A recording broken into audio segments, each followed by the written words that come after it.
गरुड पुराणानुसार आईवडिलांची ही 3 कर्मे मुलांचे आयुष्य बर्बाद करतात. नमस्कार मित्रांनो, श्री स्वामी समर्थ. गरुड पुराण रहस्य. तुम्ही खूप मेहनत करताय, रात्रंदिवस रक्ताचं पाणी करताय, प्रामाणिकपणे जगताय, कोणाचंही वाईट चिंतत नाही, तरीही तुमच्या आयुष्यात दुःख संपायचं नाव का घेत नाही? तुमच्या पोटच्या मुलांच्या आयुष्यात सतत अडचणी का येत आहेत? त्यांचं लग्न ठरतात का? मोडतोय. त्यांचं लग्न मोडतायत. त्यांना मिळालेलं यश हातातून वाळूसारखं का निसटते? तर सावधान. गरुड पुराणानुसार भगवान विष्णूंनी अशा काही रहस्यांचा उलगडा केला आहे जे ऐकून तुमच्या पायाखालची जमीन सरकेल. गरुड पुराण सांगते की केवळ आपलीच कर्मे आपल्याला भोगावी लागत नाहीत, तर कधीकधी आपल्या आईवडिलांच्या कर्माची फळे देखील, त्यांचे शाप, त्यांचे दोषसुद्धा आपल्याला वारसा हक्काने मिळतात. हो, हे ऐकून तुमच्या अंगावर शहारे येतील, पण हेच कटू आणि अंतिम सत्य आहे.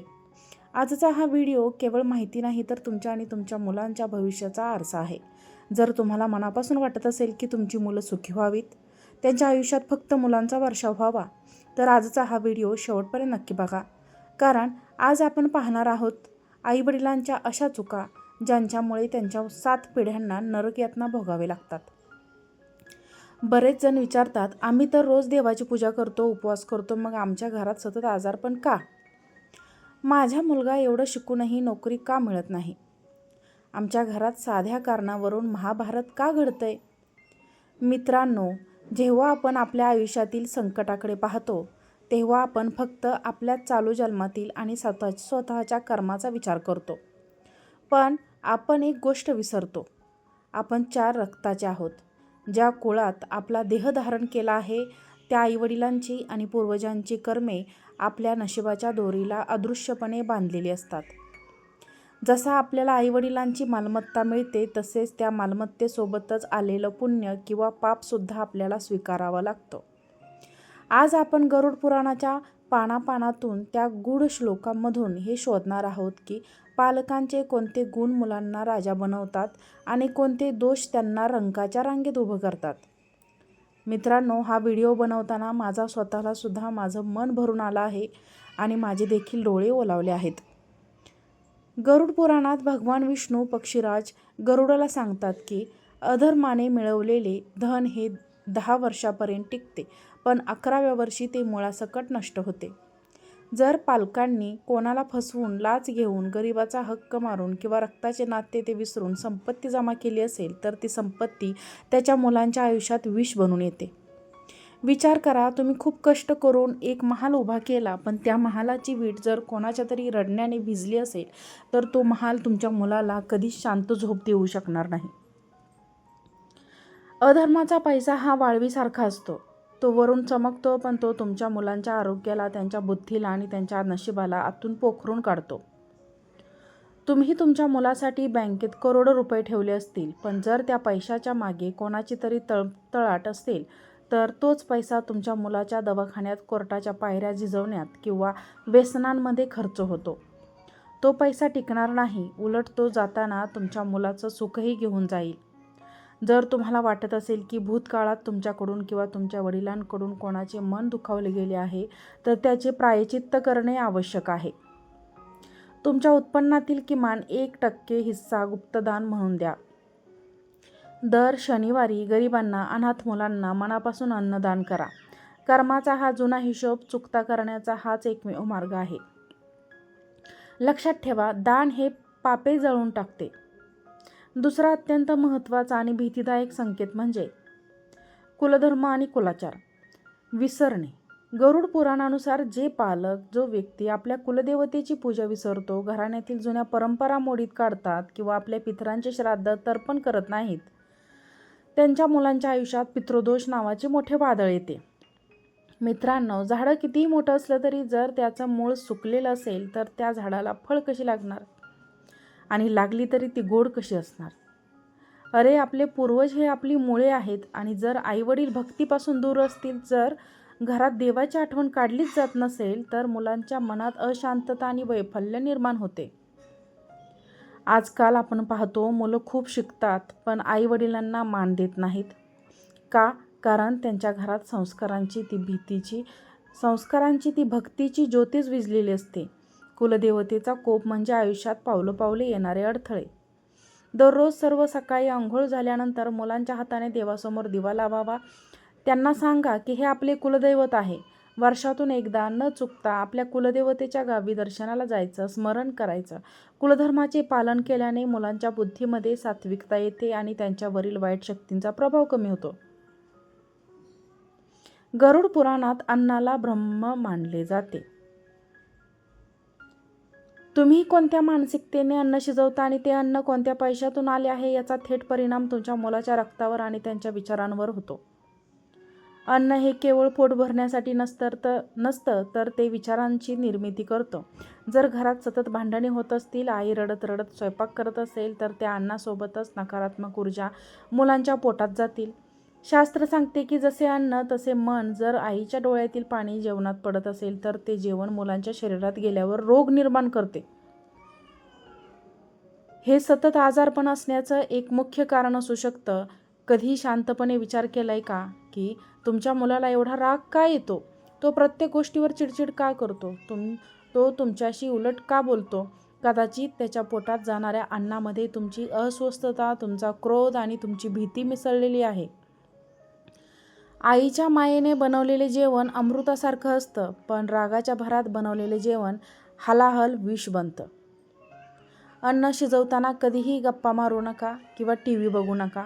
त्याऐवजी मनातल्या मनात राम नाम, ओम नमः शिवाय किंवा श्री स्वामी समर्थ या मंत्राचा जप करा. भोजन तयार झाल्यावर देवाला नैवेद्य दाखवा आणि मगच मुलांना द्या. यामुळे अन्नातील सर्व नकारात्मकता नष्ट होते आणि ते अन्नप्रसाद बनते. अनेकदा आपण आपल्या स्वार्थासाठी किंवा केवळ मजेसाठी मुक्या प्राण्यांना त्रास देतो.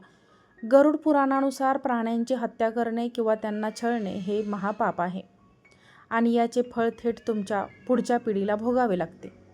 निसर्गातील प्रत्येक जीवात ईश्वराचा अंश असतो.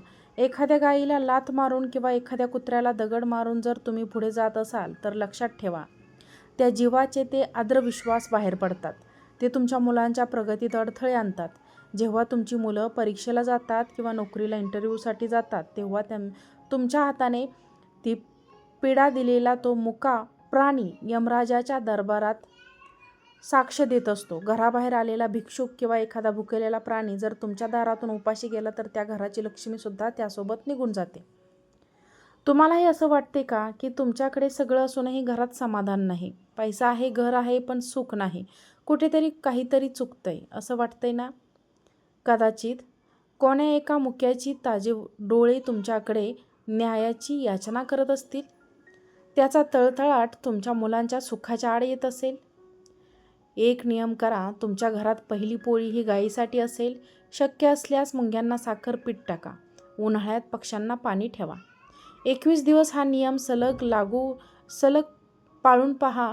तुमच्या मुलांच्या आयुष्यातील जुने अडथळे कसे दूर होतात ते तुम्हाला स्वतःला अनुभवायला मिळतील.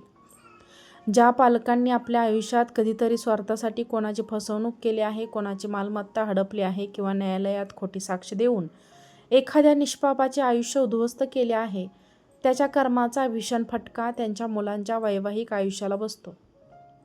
कर्माचे चक्र हे अतिशय सूक्ष्म आहे.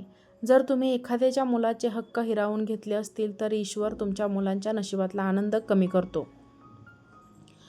गरुड पुराण सांगते की खोटी साक्ष देणाऱ्या व्यक्तीला रौरव नरकात स्थान मिळते आणि त्यांच्या पिढ्यांना पृथ्वीवर दुःख भोगावे लागते. तुमच्या एका खोट्या बोलण्यामुळे जर कोणाचं घर उधळले असेल तर तुमच्या मुलांच्या संसारात कधीच शांतता नांदणार नाही. जर तुम्ही कोणाचे नुकसान केले असेल आणि ती व्यक्ती जिवंत असेल तर शक्य असल्यास तिची माफी मागा किंवा तिचे नुकसान भरून द्या. जर ते शक्य नसेल तर त्या व्यक्तीच्या नावाने एखाद्या अनाथ आश्रमात किंवा मंदिरात मदत करा. दर पौर्णिमेला सत्यनारायणाची पूजा करा आणि कळकळीने माफी मागा. गरुड पुराणातील सर्वात भीषण आणि कठोर शिक्षेपैकी एक म्हणजे अनैतिक संबंधाचे पाप. ज्या पालकांचे चारित्र्य शुद्ध नसते त्यांच्या मुलांना समाजात केवळ अपमानाचा सामना करावा लागत नाही तर त्यांची मुलेसुद्धा खूप कठीण मार्गाला लागतात किंवा व्यसनाधीन होतात. चारित्र्य हे कोणत्याही घराचा पाया असतो. जर पायात सडलेला असेल तर त्यावर उभी राहणारी मुलांच्या भविष्याची इमारत कशी टिकणार? आईवडिलांच्या गुप्त पापांची फळे मुलांना व्याधीच्या रूपात किंवा मानसिक आजाराच्या रूपात भोगावे लागते. मुलांचे संस्कार हे पालकांच्या वर्तणुकीत किंवा अवलंबून असते. जर तुम्ही स्वतःशी प्रामाणिक असाल तर तुमची मुलं जगाशी प्रामाणिक कशी राहतील? दररोज सकाळी किमान 108 वेळा गायत्री मंत्राचा जप करा. हा मंत्र बुद्धी आणि विचारांना शुद्ध करतो. दर रविवारी सूर्याला अर्घ्य द्या. वाईट संगतीपासून स्वतःला आणि मुलांना दूर ठेवा. मनात येणारे विचार, वाईट विचार देवाच्या चरणी अर्पण करा. ज्या घरात फक्त मी आणि माझं कुटुंब एवढाच विचार केला जातो, म्हणजे ते कधीच कोणाला मदत केली जात नाही, त्या घरातील मुले अत्यंत स्वार्थी, एकाकी आणि कटू निघतात.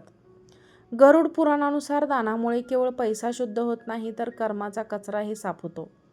जर तुम्ही ह्या समाजाकडून फक्त घेतच राहिलात आणि परत काहीच दिलं नाही, तर निसर्ग वसुली करायला लागतो.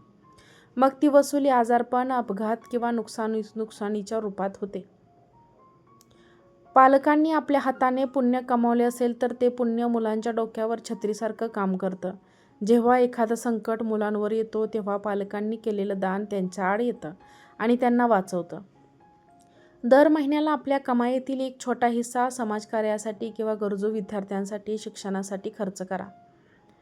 मुलांच्या वाढदिवसाला केक कापण्यापेक्षा त्यांच्या हस्ते वृक्षारोपण करा किंवा गरिबांना कपडे वाटा. हीच संस्काराची शिदोरी त्यांना आयुष्यभर पुरेल.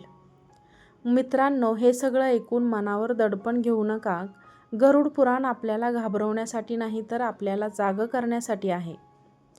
आई वडील हे मुलांचे पहिले चालते बोलते देव असतात. तुमच्या हातून घडलेले प्रत्येक छोटे चांगलं कर्म तुमच्या मुलांच्या आयुष्याभोवती एक अभेद्य सुरक्षा कवच बनतं. तुम्ही जेव्हा पहाटे उठून स्वामी समर्थांच्या फोटोसमोर बसतात, डोळे मिटून स्वामी समर्थ जप करतात, तेव्हा त्या प्रार्थनेची कंपनी तुमच्या मुलांच्या आयुष्यातील येणारे वादळे शांत करत असतात. तुमच्या डोळ्यातलं भक्तीचं पाणी त्यांच्या नशिबावरचे काळे डाग पुसून टाकत असतात. तुमचं आयुष्य हे फक्त तुमचं नाही, तर ते तुमच्या पूर्वजांच्या कष्टाचं फळ आहे आणि तुमच्या मुलांच्या आयुष्याचं बियाणं आहे. जर तुम्हाला वाटत असेल की कळत न कळत काही चुका झाल्या आहेत, तर देवाची दया अथांग आहे. पश्चाताप हाच मोठा धर्म आहे. आजच संकल्प करा की इथून पुढं माझं प्रत्येक पाऊल सत्याचं असेल, माझ्या वाणीत गोडवा असेल आणि माझ्या प्रत्येक कर्मात दुसऱ्याचं कल्याण असेल. मित्रांनो आणि मैत्रिणींनो, आजचा हा व्हिडिओ केवळ एक व्हिडिओ नाही, तर ते आपल्या आयुष्याचं सार आहे. मित्रांनो आणि मैत्रिणींनो, तुम्हालाही असं कधी जाणवलंय का की तुमच्या कर्माची फळं तुमच्या समोर आली आहेत किंवा तुमच्या आईवडिलांच्या पुण्यामुळे तुम्ही आज सुरक्षित आहात? तुमचा हा अनुभव नक्की कमेंटमध्ये लिहा. वरील व्हिडिओ आवडला असेल तर आमच्या चॅनलला लाईक करा, व्हिडिओला लाईक करा आणि चॅनलला सबस्क्राईब करा. हा व्हिडिओ पाहिल्याबद्दल खूप खूप धन्यवाद. श्री स्वामी समर्थ.